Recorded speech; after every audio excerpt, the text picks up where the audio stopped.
But, well, listen, thank you for your presentation today. I come to this committee with a background that includes times as a United States attorney, and in that capacity came in just after September 11th when we were dealing with the issues of terrorism. We each share responsibilities in other committees as well, and one of those committees on which I serve is Homeland Security.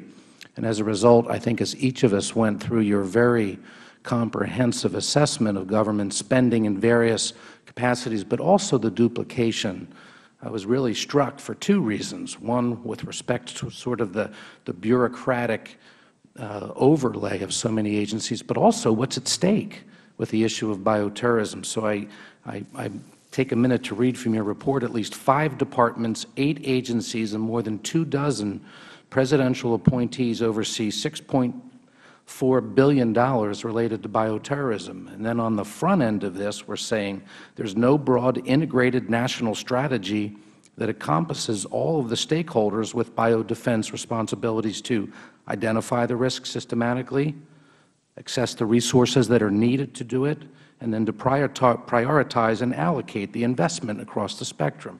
So that's on the front end if we have an incident, to prevent an incident.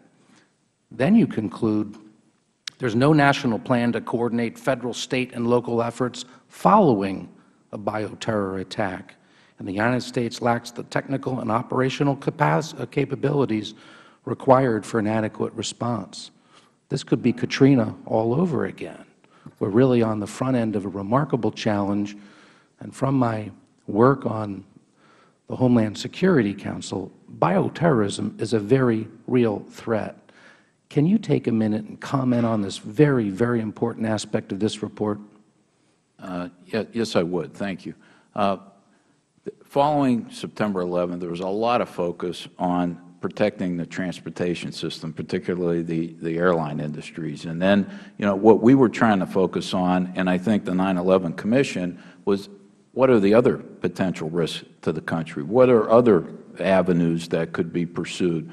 For example, smuggling information or threats over the border physically, other modes of transportation. But the biodefense area is one that we felt for a number of years wasn't getting enough attention, and understanding what the threats were, having an appropriate plan in place to be able to do it.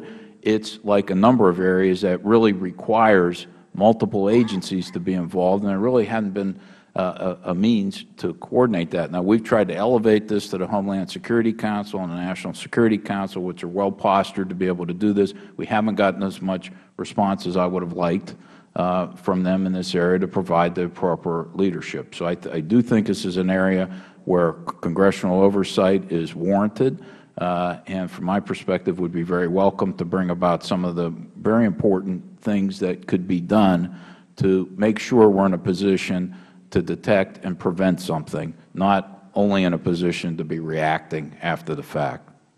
Mr. Davis? Mr. Meehan, let me just say, if you think that's tough, you ought to look at cybersecurity, where you have Intel, DHS, DOD, and every agency doing a different approach to FISMA, with the Federal Information Security Management Act, and I think it would be even more alarming. Well, I only have 50 seconds, but I'm going to ask both of you in response to this. Would you tell me how we look at creating the kind of mechanism where there's a national strategy and a focal point where we can get a single point of response that enables us to both be prepared on the front end to coordinate these assets and, as importantly, in the event that we have an incident, to be able to respond effectively on the back end? What is we've asked for attention to be paid. I understand maybe you can tell me the history here, but what's the solution? What works best in terms of how we organize and then seek accountability? I'll take a quick stab. I mean, one of the problems at the executive branch level is jurisdiction and turf over who's going to be in charge. And this is going to take engagement from the Congress, from both parties, with the administration in figuring on a path and moving ahead. We haven't had FISMA revision since 2002, long overdue. But I think it's just going to take a lot of dialogue and a lot of bipartisan cooperation to move this ahead. But it's got to be done. I agree with that completely. I think this needs top-level congressional and administrative support to be able to do it. You can't work with the agencies on a peer level and expect that they're going to create this type of mechanism. That's the fundamental problem. And I just add, I didn't grow up in your district, but I had 2 of my kids went to Swarthmore College in your district. So. Well, they're obviously very bright children. Well, ending on that high note, the gentleman's time has expired.